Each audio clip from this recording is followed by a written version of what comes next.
সুপ্রিয় শিক্ষার্থীরা, আমি আলোচনা করব জাতীয় বিশ্ববিদ্যালয়ের নন মেজরের রসায়ন 1-এর একটি অধ্যায় 2 নিয়ে, এবং অধ্যায়টির নাম হলো পরমাণুর গঠন। তো পরমাণুর গঠন অধ্যায়ের একটি গুরুত্বপূর্ণ প্রশ্ন নিয়ে আমি আলোচনা করব। তো প্রশ্নটি হলো এরকম যে কোয়ান্টাম সংখ্যা কি, আর কি বলছে n=3 হলে l ও m এর মান হিসাব করে দেখাও। তো এটা আসছিল জাতীয় বিশ্ববিদ্যালয়ের 2013 এবং 15 সালের পরীক্ষায়। তো এটার এখন আমরা উত্তরের দিকে যাব। কোয়ান্টাম সংখ্যা কি সেটা যদি আমরা আগে লিখি, উত্তর প্রথমে আমরা লিখব কোয়ান্টাম সংখ্যা।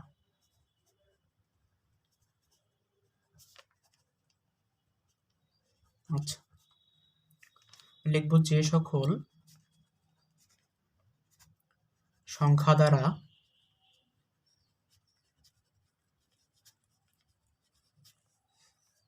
পরমাণুতে অবস্থিত ইলেকট্রনের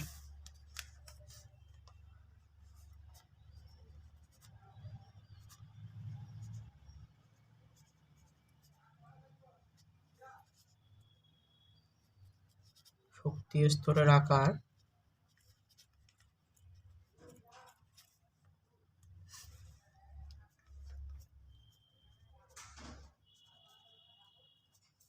আকৃতি ত্রিমাত্রিক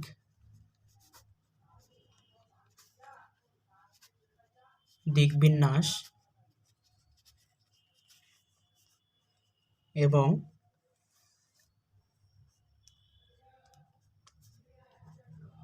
নিজ অক্ষের উপর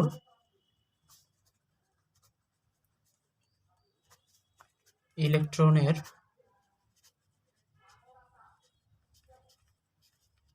ঘূর্ণনের দিক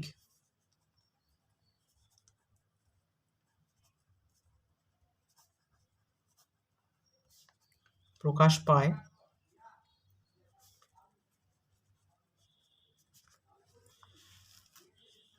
তাদেরকে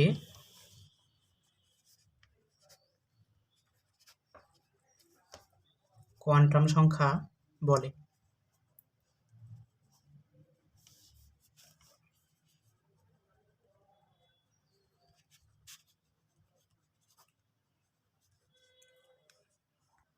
আমরা এখানে কি বলছি, যে কোয়ান্টাম সংখ্যা হলো যে সকল সংখ্যা দ্বারা পরমাণুতে অবস্থিত ইলেকট্রনের শক্তি স্তরের আকার, আকৃতি, ত্রিমাত্রিক দিকবিন্যাস এবং নিজ অক্ষের উপর ইলেকট্রনের ঘূর্ণনের দিক প্রকাশ পায় তাদেরকে কোয়ান্টাম সংখ্যা বলে।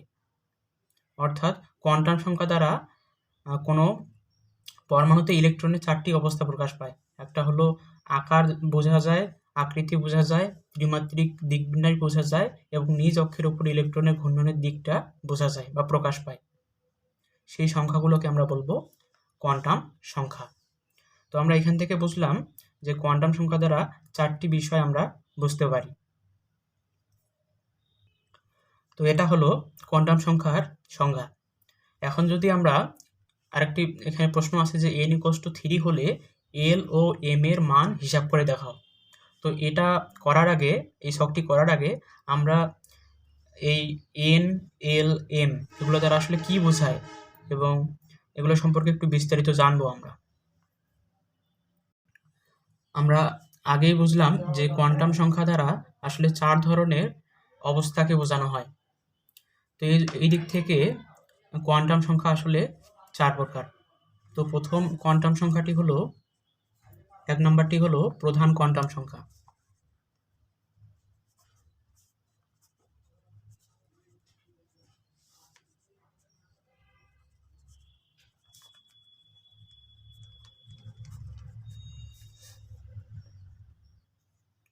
যাকে ইংরেজিতে বলা হয় প্রিন্সিপাল কোয়ান্টাম নাম্বার। তো প্রধান কোয়ান্টাম সংখ্যা কি সেটা না জেনে আমরা এর সম্পর্কে একটু বিস্তারিত জানব। তো আমরা প্রথমে বলবো যে প্রধান কোয়ান্টাম সংখ্যাকে স্মল লেটার এন দ্বারা প্রকাশ করা হয়।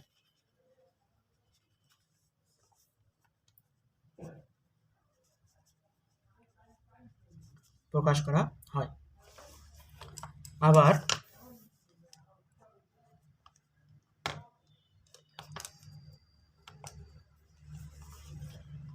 প্রধান কোয়ান্টাম সংখ্যা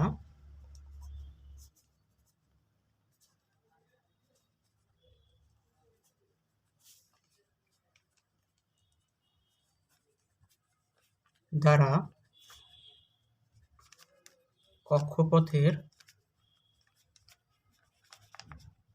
আকার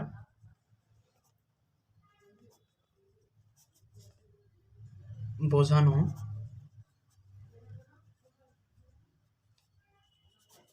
হয়।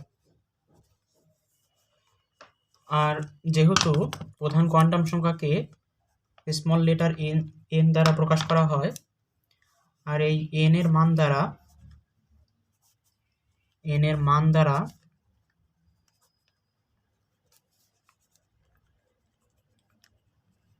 প্রধান শক্তি স্তর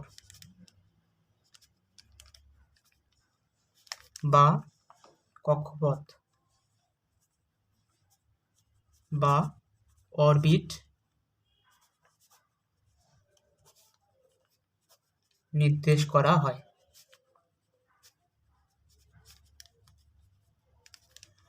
তাহলে আমরা বলছি প্রধান কোয়ান্টাম সংখ্যা, আমরা যখন প্রধান কোয়ান্টাম সংখ্যাকে প্রকাশ করব সেটা স্মল লেটার এন দ্বারা প্রকাশ করব, এবং প্রধান কোয়ান্টাম সংখ্যা দ্বারা কি বোঝানো হয়, যে কক্ষপথের আকারটাকে বোঝানো হয় বা প্রকাশ করে। আবার এই এন এর মান দ্বারা, অর্থাৎ কোয়ান্টাম সংখ্যার মান দ্বারা প্রধান শক্তি স্তর বা কক্ষপথ বা অরবিট নির্দেশ করা হয়। তো এখানে প্রধান শক্তি স্তর, কক্ষপথ এবং অরবিট একই জিনিস, কিন্তু এগুলা এন এর মান দ্বারা নির্দেশ করা হয়। তো আমরা যদি দেখি যে এখানে এন এর মান যদি 1 হয়, n = 1 হলে এটা আমরা কি বলতে পারবো?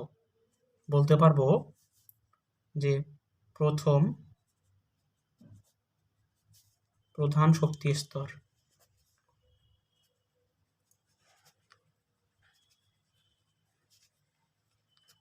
প্রধান শক্তি স্তর বা কি বলতে পারবো? প্রথম কক্ষপথ বলতে পারবো।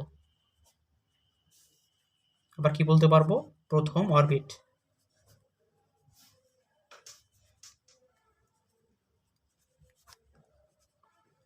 তো এটাকে আবার কে শেল লিখেও প্রকাশ করা হয়, অর্থাৎ n = 1 হলে কে শেলকে বোঝানো হয়।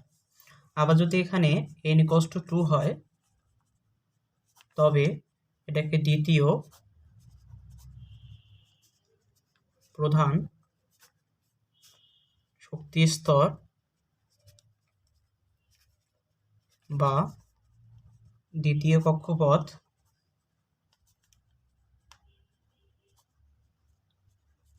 বা দ্বিতীয় অরবিট বলা হয়, যেটাকে কোন শেল বলা হয়? এল শেল বলা হয়।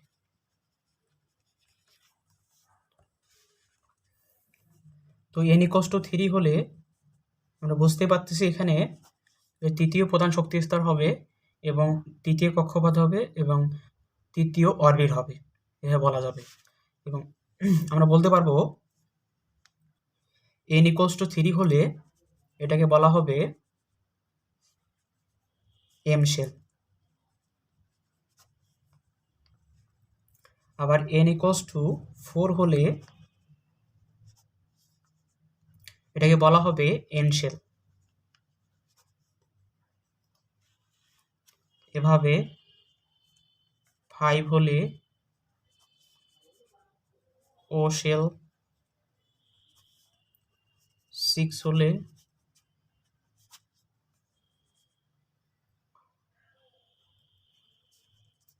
পি শেল, 7 হলে কিউ শেল আমরা বলবো।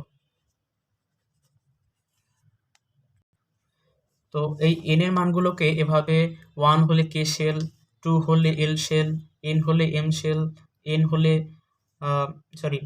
1 হলে কে শেল, 2 হলে এল শেল, 3 হলে এম শেল, 4 হলে এন শেল, 5 হলে ও শেল, 6 হলে পি শেল এবং 7 হলে কিউ শেল বলা যায়।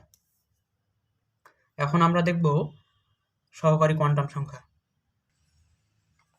তো এখানে 2 নাম্বার হলো সহকারী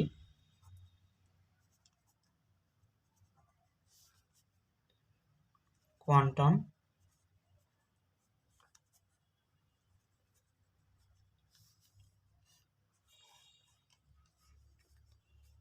সংখ্যা।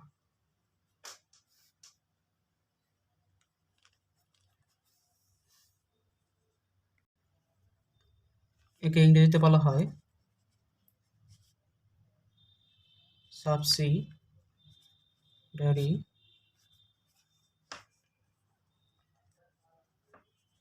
Quantum number. তো এখানে সহকারী কোয়ান্টাম সংখ্যাকে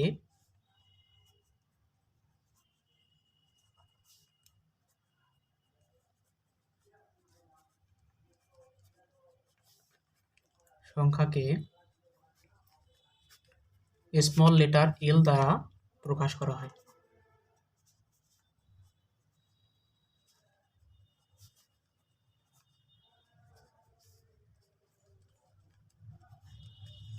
আবার এই সহকারী কোয়ান্টাম সংখ্যা দ্বারা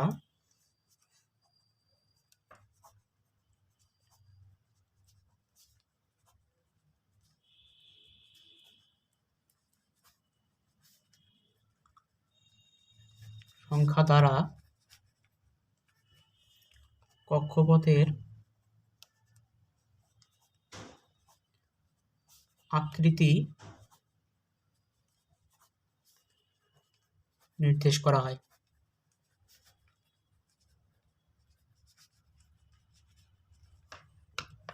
আবার আমরা বলবো যে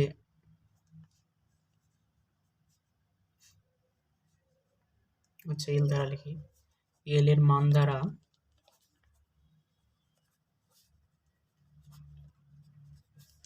উপশক্তি স্তরকে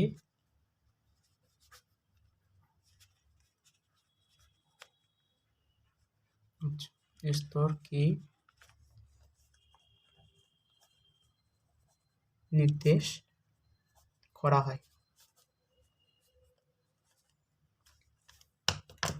আর এই এল এর মান নির্ণয় করা হয়,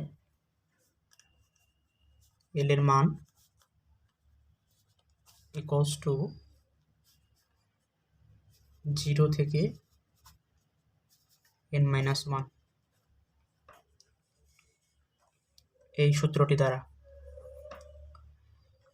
তো এখানে আমরা বলছি সহকারী কোয়ান্টাম সংখ্যাকে আমরা যখন প্রকাশ করব তখন স্মল লেটার এন দ্বারা প্রকাশ করব এবং সহকারী কোয়ান্টাম সংখ্যা দ্বারা বোঝানো হয় কক্ষপথের আকৃতি কেমন সেটা বোঝানো হয় এবং এই এল এর মান দ্বারা উপশক্তি স্তরকে বোঝানো হয়। যেখানে প্রধান কোয়ান্টাম সংখ্যায় ছিল যে প্রধান কোয়ান্টাম সংখ্যায় এন এর মান দ্বারা প্রধান শক্তি স্তর বা কক্ষপথ বা অরবিটকে বোঝানো হয়, সেখানে সহকারী কোয়ান্টাম সংখ্যা দ্বারা উপশক্তি স্তরকে নির্দেশ করা হয়। তো এর মানটা নির্ণয় করব আমরা, এল এর মান কিভাবে নির্ণয় করব, যে 0 থেকে n-1 এই সূত্রটি দ্বারা। তো এখানে আমরা একটু যোগ করব যে এল যদি 0 হয়, 0 হলে এস উপশক্তি স্তরকে বোঝানো হয়, উপশক্তি স্তরকে বোঝানো হয়। এল ইকুয়ালস টু 1 হলে পি উপশক্তি স্তরকে বোঝানো হয়। আবার এল ইকুয়ালস টু 2 হলে ডি উপশক্তি স্তরকে বোঝানো হয়। এল ইকুয়ালস টু 3 হলে এফ উপশক্তি স্তরকে বোঝানো হয়। তো এরপর আমরা যাব চৌম্বক কোয়ান্টাম সংখ্যায়। 3 নাম্বার হলো চৌম্বক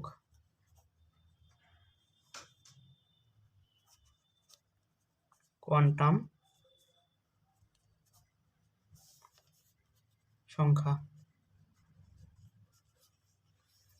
একে ইংরেজিতে বলে ম্যাগনেটিক কোয়ান্টাম নাম্বার।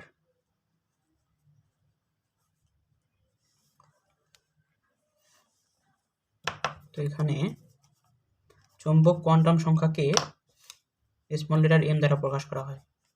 লিখব চৌম্বক কোয়ান্টাম সংখ্যাকে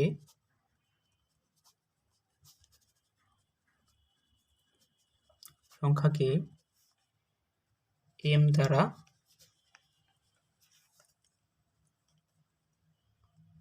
প্রকাশ করা হয়। এরপর লিখব যে চৌম্বক কোয়ান্টাম সংখ্যা দ্বারা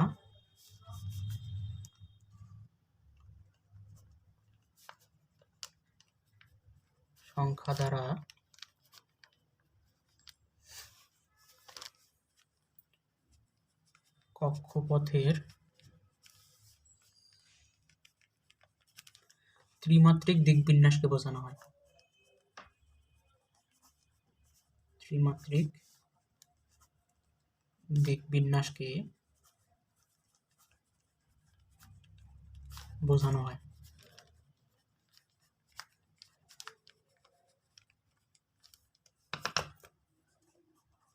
এখানে চৌম্বক কোয়ান্টাম সংখ্যাকে আমরা জানি যে এম দ্বারা প্রকাশ করা হয়, যে এম এর মান দ্বারা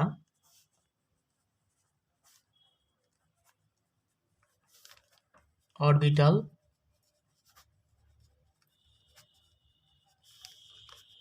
কে নির্দেশ করা হয়।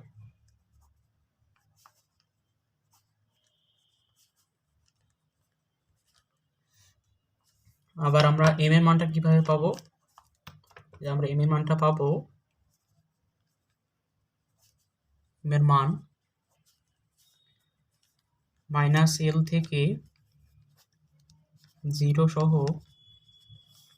+L এই সূত্রটি দ্বারা আমরা এম এর মান পাবো। তো এখানে আমরা যদি এম এর মান পেতে চাই, প্রথমে লাগবে আমাদের এল এর মান। তাহলে যদি আমরা ধরি যে এল এর মান যদি 0 হয়, L ইকুয়ালস টু 0 হলে, তাহলে আমরা কি লিখতে পারবো? L ইকুয়ালস টু 0 হলে এম এর মান এখানে কত হবে? যে এম এর মান হবে, তাহলে 0 হলে এল এর জায়গায় 0 বসবে, এখানে এল এর জায়গায় 0 বসবে, তাহলে -0 থেকে 0 সহ +0, তাহলে খালি কি হবে? শুধু হবে 0। তো এল এর মান 0 হলে এম ইকুয়ালস টু 0 হবে। তো এম ইকুয়ালস টু 0 হলে আমরা জানি যে এল ইকুয়ালস টু 0 মানে কি? এস উপশক্তি স্তর। তাহলে এস উপশক্তি স্তরে লিখতে পারবো আমরা একটি অরবিটাল বিদ্যমান। যেহেতু এম এর মান কয়টা পাওয়া গেছে? একটা পাওয়া গেছে, সেহেতু অরবিটাল কয়টা বিদ্যমান? একটি অরবিটাল বিদ্যমান। সেই অরবিটালটি কি হলো? সেই অরবিটালটি হলো এস অরবিটাল। ঠিক আছে। এখন যদি এল এর মান যদি 1 হয়, এল এর মান 1 হলে, তাহলে এখানে এই সূত্রে এল এর জায়গায় কি বসবে? 1 বসবে। তাহলে -1 থেকে 0 সহ +1, তার মানে কি? -1 0 1। তাহলে এম এর মান হবে -1 0 +1। তাহলে এটা যেহেতু এল ইকুয়ালস টু 1, মানে কোন উপশক্তি স্তরকে বোঝানো হয়? এটা হলো পি উপশক্তি স্তরকে বোঝানো হয়। তাহলে পি উপশক্তি স্তরে কয়টি? তিনটি সমশক্তি সম্পন্ন অবশ্যই 3টা সমশক্তি সম্পন্ন অরবিটাল। সমশক্তি সম্পন্ন অরবিটাল বিদ্যমান। সেগুলো কি কি? যে px, py আর হলো pz। তো এখানে -1 এর জন্য px, 0 এর জন্য py এবং +1 এর জন্য pz। এখান থেকেই মূলত আমরা বলতে পারি যে p উপশক্তি স্তরে 3টি সমশক্তি সম্পন্ন অরবিটাল বিদ্যমান। কি কি? px, py, pz। এখান থেকেই ধারণাটি আসে। তো এখন আমরা যদি l = 2 এর দিকে তাকাই, যে l = 2 হলে তাহলে m এর মান কি হবে? তো আমরা সূত্রটি থেকে একটু জানার চেষ্টা করি। এটা -2 থেকে 0 সহ +2, তার মানে কি হবে? -2, -1, 0, +1, +2 হবে। তাহলে m এর মান হবে -2, -1, 0, +1, +2 হবে। তাহলে এটা কোন উপশক্তি স্তর? এটা হলো l = 2, মানে এটা d উপশক্তি স্তর। তাহলে আমরা বলতে পারবো ডি উপশক্তি স্তরে 1, 2, 3, 4, 5 5টি সমশক্তি সম্পন্ন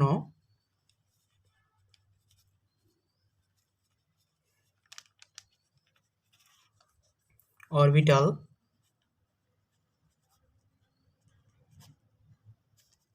বিদ্যমান।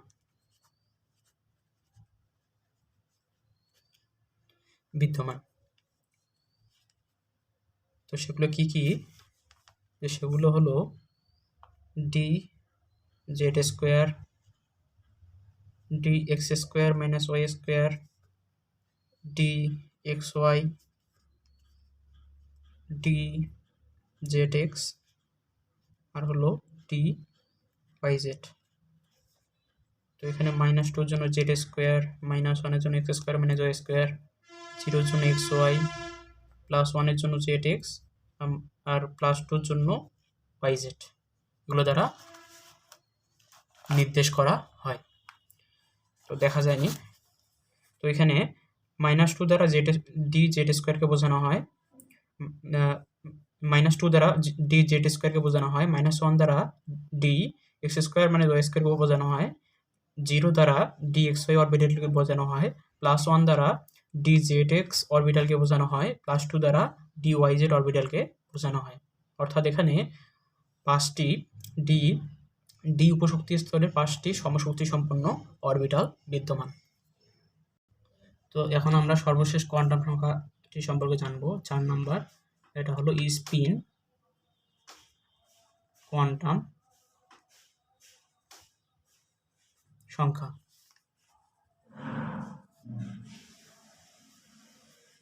তো এটাকে ইংরেজিতে বলা হয় spin quantum number.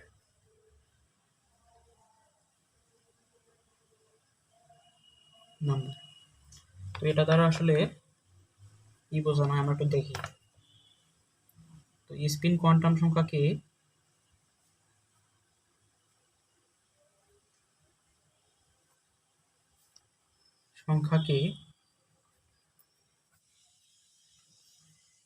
Small letter S দ্বারা প্রকাশ করা হয়।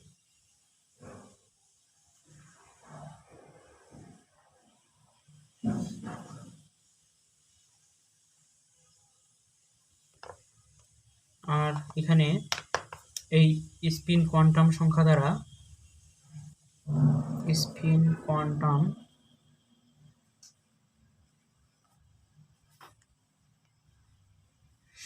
দ্বারা নিজ অক্ষের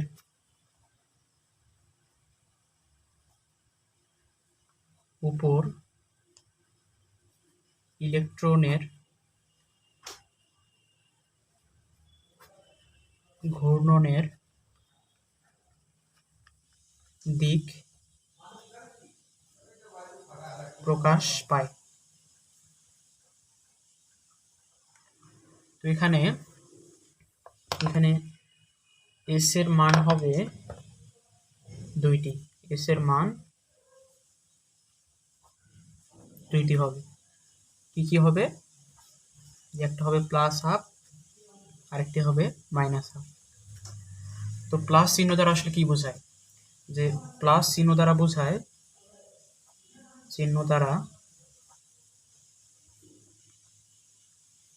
ইলেকট্রনের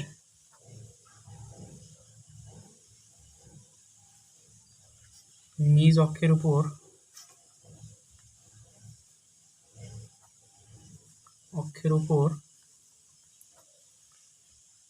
নিজ অক্ষের উপর ঘড়ির কাঁটার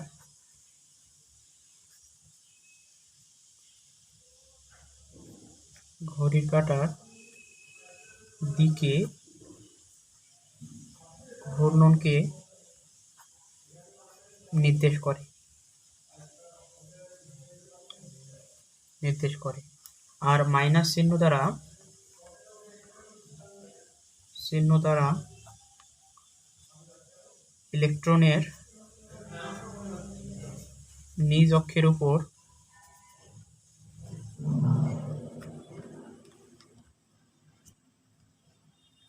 ঘড়ির কাঁটার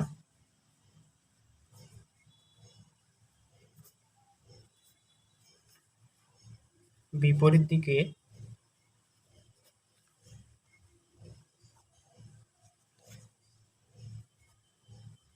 ঘূর্ণনকে নির্দেশ করে। তাহলে আমরা স্পিন কোয়ান্টাম সংখ্যাকে স্মল লেটার এস দ্বারা প্রকাশ করব, এবং স্পিন কোয়ান্টাম সংখ্যা দ্বারা বোঝায় যে কোনো পরমাণুতে কোনো ইলেকট্রন নিজ অক্ষের উপর যে ঘূর্ণনটা কেমন হবে, ক্লকওয়াইজ হবে নাকি অ্যান্টি ক্লকওয়াইজ হবে, মানে ঘড়ির কাঁটার দিকে ঘূর্ণন হবে নাকি ঘড়ির কাঁটার বিপরীত দিকে ঘূর্ণন হবে, সেটা প্রকাশ করে। তো এস এর মান দুইটি হবে, সেটা হবে প্লাস হাফ অথবা মাইনাস হাফ। ঠিক আছে? তো এখানে যদি প্লাস হাফ হয় বা প্লাস চিহ্ন দ্বারা যদি প্লাস চিহ্ন থাকে, তাহলে আমরা বুঝবো যে ইলেকট্রনের নিজ অক্ষের উপর ঘূর্ণনের দিকটা হবে ঘড়ির কাঁটার দিকে। এবং যদি মাইনাস চিহ্ন থাকে, তাহলে আমরা বুঝবো যে ইলেকট্রনের নিজ অক্ষের উপর ঘড়ির কাঁটার বিপরীত দিকে ঘূর্ণনকে সেটা নির্দেশ করবে। তো আমরা এই হলো চারটি কোয়ান্টাম সংখ্যা সম্পর্কে আলোচনা। তো আমরা প্রথমেই দেখলাম যে প্রধান কোয়ান্টাম সংখ্যা দ্বারা কক্ষপথের আকার নির্দেশ করা হয়। তারপরে আমরা দেখলাম যে সহকারী কোয়ান্টাম সংখ্যা দ্বারা কক্ষপথের আকৃতি নির্দেশ করা হয়। আমরা তৃতীয় কোয়ান্টাম সংখ্যা অর্থাৎ চৌম্বক কোয়ান্টাম সংখ্যায় দেখলাম যে চৌম্বক কোয়ান্টাম সংখ্যা দ্বারা কক্ষপথের ত্রিমাত্রিক দিকবিন্যাস নির্দেশ করা হয় বা বোঝানো হয়, এবং স্পিন কোয়ান্টাম সংখ্যা দ্বারা যে ইলেকট্রনের নিজ অক্ষের উপর ঘূর্ণনের দিকটা নির্দেশ করা হয় বা প্রকাশ করা হয়। এজন্য কোয়ান্টাম সংখ্যার সংজ্ঞায় আসলে বলা হয় যে সকল সংখ্যা দ্বারা কক্ষপথের আকার, কোনো পরমাণুর ইলেকট্রনের কক্ষপথের আকার, আকৃতি, ত্রিমাত্রিক দিকবিন্যাস এবং ইলেকট্রনের নিজ অক্ষের উপর ঘূর্ণনের দিক প্রকাশ পাবে, সেটাই হলো কোয়ান্টাম সংখ্যা। তো আমরা এই 4 প্রকার কোয়ান্টাম সংখ্যা নিয়ে চললাম। তো আমরা প্রথমে দেখলাম যে প্রধান কোয়ান্টাম সংখ্যাকে আমরা স্মল লেটার এন দ্বারা প্রকাশ করব। তারপরে সহকারী কোয়ান্টাম সংখ্যাকে আমরা স্মল লেটার এল দ্বারা প্রকাশ করব। তারপরে চৌম্বক কোয়ান্টাম সংখ্যাকে আমরা স্মল লেটার এম দ্বারা প্রকাশ করব, এবং সবশেষে বা পরিশেষে স্পিন কোয়ান্টাম সংখ্যাকে আমরা স্মল লেটার এস দ্বারা প্রকাশ করব। তো এখানে আমাদের যে প্রশ্নটি আছে, সেখানে আসলে আমাদের মূল কাজটি এন, এল এবং এম কে নিয়ে, অর্থাৎ স্পিন কোয়ান্টাম সংখ্যা নিয়ে এখানে আমাদের কোনো কাজ নেই। তো আমরা এখন সেই আগের প্রশ্নটি সমাধান করব। সেখানে প্রশ্নটি ছিল এরকম যে n = 3 হলে, অর্থাৎ প্রধান কোয়ান্টাম সংখ্যা যদি 3 হয়, তাহলে এল অর্থাৎ সহকারী কোয়ান্টাম সংখ্যা ও এম অর্থাৎ চৌম্বক কোয়ান্টাম সংখ্যার মান হিসাব করে দেখাও। ঠিক আছে? তো এখন আমরা এটার উত্তরটা বা এটা মানটা হিসাব করে বসিয়ে একটা ছক তৈরি করব। তো আমরা এখানে লিখব এখন যে n ইকুয়ালস টু 3 হলে এল ও এম এর মান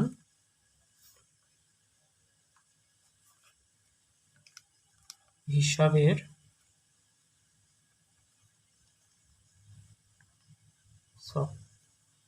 ছকটা হবে এরকম।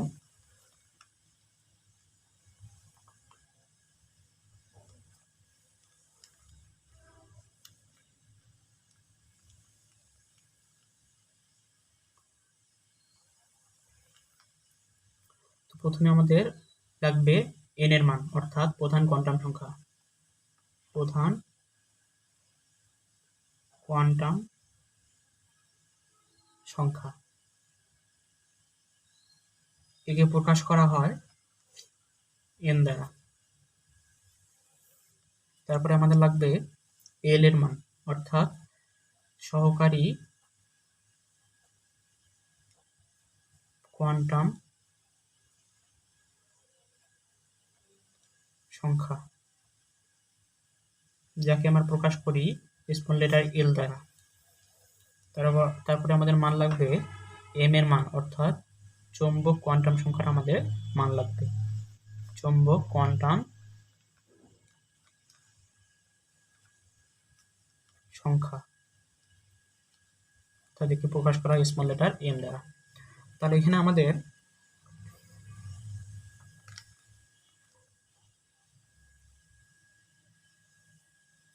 আমরা লিখব মান এবং এখানে লিখব শেল।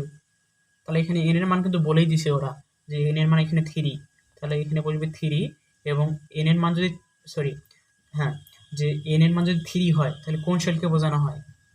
1 হলে আমরা জানি যে n এর মান 1 হলে কে শেলকে বোঝানো হয়, তারপর 2 হলে এল শেলকে বোঝানো হয়, 3 হলে এম শেলকে বোঝানো হয়। তাহলে এটা কয় নাম্বার শেল বা কোন শেল? এটা হলো 3 নাম্বার শেল এবং এটা হলো এম শেল, ঠিক আছে। তারপরে সহকারী কোয়ান্টাম সংখ্যা, এখানে আমরা লিখব মান, এবং সহকারী কোয়ান্টাম সংখ্যা দ্বারা কি নির্দেশ করা হয়? উপশক্তি স্তরকে নির্দেশ করা হয়, উপশক্তি স্তর।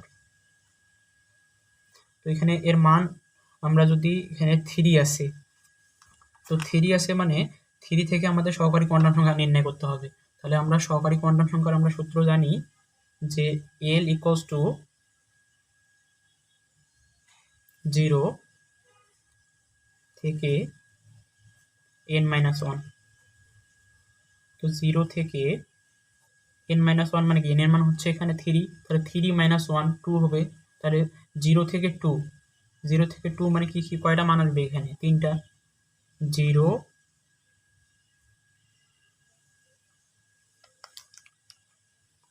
1 আর 2, 3টি মান এখানে আসবে। তো এখানে যখন এল এর মান যখন 0, তখন কোন উপশক্তি স্তরকে বোঝানো হয়? এল এর মান যখন 0 তখন সেটা এস উপশক্তি স্তরকে বোঝানো হয়, তাহলে এখানে 3s। তারপর এল এর মান যখন 1 তখন কোন উপশক্তি স্তরকে বোঝানো হয়? পি উপশক্তি স্তরকে বোঝানো হয়, তাহলে হলো 3p। আবার এন এর মান যখন